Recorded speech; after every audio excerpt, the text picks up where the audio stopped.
ദൈവികമായ രക്ഷയും കരുണയും നമ്മുടെ പേരിലുണ്ടായിരിക്കട്ടെ. വിശുദ്ധ ഖുർആൻ സൂറത്തുൽ ബഖറ അധ്യായം 2 വചനം 36. ബിസ്മില്ലാഹിർ റഹ്മാനിർ റഹീം. فأزلهما الشيطان عنها فأخرجهما مما كانا فيه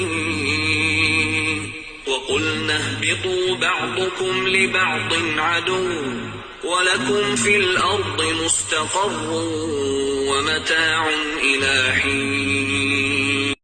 എന്നിട്ട് പിശാച് അവരെ അതിൽ നിന്ന് വ്യതിചലിപ്പിച്ചു.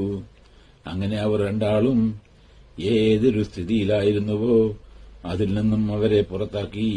ഞാൻ പറയുകയും ചെയ്തു, നിങ്ങളെല്ലാവരും ഇറങ്ങിപ്പോവുകയും നിങ്ങളിൽ ചിലർക്ക് ശത്രുവാകുന്നു. നിങ്ങൾക്ക് ഭൂമിയിൽ ഒരു നിശ്ചിത സമയം വരേക്കും വസിക്കുവാനുള്ള പാർപ്പിടവും ജീവിക്കുവാനുള്ള വിഭവമുണ്ടായിരിക്കും.